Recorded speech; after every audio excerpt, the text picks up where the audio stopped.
हरियाणा में लगातार तीसरे दिन भी डॉक्टर्स की हड़ताल जारी है। चूंकि पहले डॉक्टर्स ने हड़ताल 2 दिन की घोषित की थी, लेकिन सरकार ने दूसरे दिन शाम को डॉक्टर्स की और स्वास्थ्य विभाग के कर्मचारियों की हड़ताल पर अश्मा लागू कर दिया और इसके बाद भी डॉक्टर्स ने अपनी हड़ताल को जारी रखने का फैसला किया है। लेकिन इस वक्त हम पंचकुला के सेक्टर 6 के नागरिक अस्पताल में मौजूद हैं और यहाँ की तस्वीर आप देखिए कि हड़ताल का ऐलान जरूर है, लेकिन इसके बावजूद हड़ताल का बहुत ज़्यादा असर दिख नहीं रहा है। चूंकि अभी भी जो जहाँ से डॉक्टर्स के पास मरीज को भेजा जाता है, यानी ओपीडी के लिए जब भेजा जाता है उससे पहले जो ओपीडी कार्ड बनते हैं वो ये ओपीडी पंजीकरण के बाहर की तस्वीर है, जहाँ पर मरीज जो है वो लगातार पहुँच रहे हैं अपने तीमारदारों के साथ और यहाँ से कार्ड जो है वो बनवाकर आगे जो है वो बढ़ रहे हैं। और यहाँ से जब डॉक्टर्स यानी ओपीडी की तरफ जब मरीज जा रहा है तो उसको किस तरह की सुविधाएं मिल रही है या नहीं मिल रही है वो तस्वीर भी हम आपको दिखाएंगे। लेकिन इससे पहले लगातार जो तमाम तस्वीरें हैं वो आप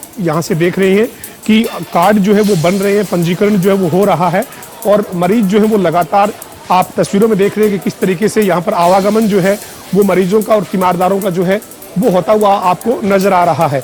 हालांकि कुछ लाइनें जो है वो लंबी जरूर है, क्योंकि डॉक्टर्स की हड़ताल के चलते बहुत ज़्यादा जो ओपीडी है वो नहीं चल रही है, लेकिन इसके बावजूद ओपीडी चल रही है। डॉक्टर्स जो है वो कुछ डॉक्टर्स काम पर जो है वो जरूर नज़र आ रहे हैं और इस वक्त हम जो है वो ओपीडी एरिया के बाद जो वो डॉक्टर्स जहां पर मरीज को देखते हैं वहां पहुंचे हैं और वहां की तस्वीर आप देख सकते हैं कि ये जो है वो डॉक्टर्स जो है यहाँ पर मरीज को देखते हैं। ये रूम नंबर 5 है जहाँ पर आपको डॉक्टर्स जो हैं वो नज़र आ रहे हैं और इसी तरीके से जो दूसरी तस्वीर है वो भी हम आपको दिखाएंगे कि किस तरीके से यहाँ पर मरीज को जो है वो देखा जा रहा है। और ये जो है वो कमरा नंबर 6 है जहाँ पर आपको डॉक्टर नज़र आ रहे हैं और यहाँ पर ओपीडी जो है वो चल रही है। डॉक्टर्स की हड़ताल पर अश्मा लागू है, लेकिन इसके बावजूद कुछ डॉक्टर जो है वो हड़ताल को जारी रखने का ऐलान किए हुए हैं, लेकिन कुछ डॉक्टर्स जो है वो काम पर है। चूँकि स्वास्थ्य विभाग में सरकार ने ऐसी वैकल्पिक व्यवस्था की है कि कम से कम मरीजों को किसी तरीके की बहुत परेशानी जो है वो नहीं आए। और जो हरियाणा की जो मेडिकल एसोसिएशन है वो अभी भी हड़ताल के ऐलान पर ही है। 2 दिन का पहले हड़ताल का ऐलान था, लेकिन उनकी मांग पूरी नहीं होने के बाद सरकार ने अश्मा लागू किया और अश्मा लागू होने के बाद भी डॉक्टर्स ने हड़ताल पर जारी रहने का ही फैसला किया है। लेकिन पंचकुला के सेक्टर 6 के सरकारी अस्पताल में कम से कम कुछ ओपीडी जो है वो चलती हुई नजर आ रही है। मरीज यहाँ पर पहुँच रहे हैं और अपना जो उनकी समस्या है स्वास्थ्य से संबंधित उसको लेकर डॉक्टर से बातचीत कर रहे हैं और उनको दिखा रहे हैं। बहरहाल देखना यही होगा कि इस पूरे मामले में अब स्वास्थ्य विभाग और सरकार किस तरीके से आगे बढ़ते हैं। चूंकि अश्मा लागू है और डॉक्टर्स की जो एसोसिएशन है वो अब अपनी हड़ताल को लेकर क्या कोई दूसरा फैसला लेती है। वीडियो जर्नलिस्ट विजेंद्र सिंह के साथ पवन सिंह और जनता टीवी पंचकुला। हरियाणा के अंदर एसएमओ की सीधी भर्ती को लेकर पूरे हरियाणा के डॉक्टरों ने 2 दिन की सांकेतिक हड़ताल का मैसेज दिया था। उसके बाद से आज हड़ताल का तीसरा दिन है, लेकिन डॉक्टरों की मांग है वो ऐसे ही बनी हुई है और उस मांग को देखते हुए डॉक्टरों ने अपनी हड़ताल को अनिश्चितकाल के लिए कर दिया है। और आज अगर जींद के सरकारी अस्पताल की बात की जाए तो 107 जो डॉक्टर है वो प्रेजेंट है और 21 डॉक्टर है वो अब्सेंट है। तो उनके तहत जो जींद की सीएमओ डॉक्टर सुमन कोहली उनका भी कहना है कि हमने डॉक्टरों की अनिश्चितकाल के लिए अपने जो स्टाफ है, जो एक्स्ट्रा स्टाफ डॉक्टरों को हमने बुलाया हुआ था उसका एक रोस्टर तय कर दिया है और आगामी आदेशों तक उनको अपनी ड्यूटी पर ही रहने के आदेश जारी किए गए हैं। और सरकार ने डॉक्टरों की अनिश्चितकाल हड़ताल को लेकर भी अश्मा लगा गया है। 6 महीने के लिए अश्मा को लगा दिया गया है। और दूसरी तरफ है जो डॉक्टर जो हड़ताल पर है उनको नो पे नो ड्यूटी के तहत उनको वेतन भी नहीं मिलेगा। और जिनके सरकारी अस्पताल में जिन डॉक्टरों या फिर जो अन्य कर्मचारी थे उन्होंने अपनी जो छुट्टी को लेकर एक जो लेटर भेजा हुआ था उन सभी छुट्टियों को कैंसिल कर दिया है। अब देखने वाली बात होगी कि डॉक्टरों की अनिश्चितकाल हड़ताल का सरकार के ऊपर कितना दबाव पड़ता है। जींद से जनता टीवी के लिए सुनील कुमार की रिपोर्ट। भिवानी में आज पुलिस की गांधीगिरी देखने को मिली। पुलिस ने अतिक्रमण जो लोग कर रहे थे भिवानी के शिक्षा कॉलोनी में, वहां पर न केवल लोगों के चालान काटे, केवल उन्हें समझाया है, उन्हें बताया है कि आप अतिक्रमण करते हैं उसकी वजह से लोगों को दिक्कतें होती हैं।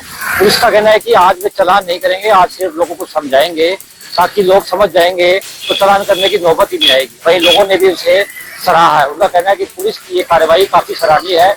उन्होंने आज बता दिया है उसके बाद वो कभी भी सामान जो है वो बाहर नहीं रखेंगे जिससे लोगों को दिक्कतें हों। इसलिए पुलिस का ये कार्य जो है कहीं ना कहीं सराहनीय रूप से देखा भी जा रहा है। जनता टीवी की बेईमानी से दूर तक उठेगा। दिल्ली चंडीगढ़ राष्ट्रीय राजमार्ग पर खाद्य आश्रम के पास अनियंत्रित होकर पलटा ट्रक। बता दें कि पंजाब नंबर ट्रक माल लोड कर करनाल की तरफ जा रहा था। जैसे ही वह खाद्य आश्रम के पास पहुंचा तो जीटी रोड स्थित नाले की स्लैब को तोड़ते हुए अनियंत्रित हो गया और पलट गया। वहीं ट्रक में लोड सारा सामान वहीं पर बिखर गया, जिसके बाद जीटी रोड पर जाम की भी स्थिति बन गई। वहीं बता दें कि इस हादसे में चालक व परिचालक को मामूली चोटें आई हैं। वहीं बता दें कि इस हादसे में किसी प्रकार का कोई जानी नुकसान नहीं हुआ। हालांकि कुछ देर तक जीटी रोड पर लंबा जाम जरूर देखने को मिला। पानीपत से जनता टीवी के लिए अनिल सैनी की रिपोर्ट। गोहाना के रानाखेड़ी गांव में हुई प्रदीप नाम के युवक की हत्या के मामले में पुलिस ने 24 घंटे के अंदर ही मामले को सुलझाया। पैसे के लेन देन के चलते हुई थी युवक की हत्या। पुलिस ने इस पूरे मामले में एक आरोपी को किया गिरफ्तार, जिसे आज अदालत में पेश कर लिया जाएगा रिमांड पर। आपको बता दें, गोहाना के रानाखेड़ी गांव में कल प्रदीप नाम के युवक की हत्या के मामले में पुलिस को बड़ी कामयाबी हाथ लगी है। पुलिस ने गांव के ही रहने वाले युवक राजेश को गिरफ्तार किया है। पूछताछ में खुलासा हुआ कि राजेश और प्रदीप के बीच जो है पैसे का लेन देन था। इसी बात को लेकर 2 दिन पहले उन दोनों ने इकट्ठा मिलकर जो है शराब पी और पैसे मांगने पर कहासुनी हो गई, जिसके बाद राजेश ने रस्सी से गला दबाकर प्रदीप की हत्या कर दी और उसका जो है अपनी रिक्शा में जाकर उसके खेतों के पास डाल दिया।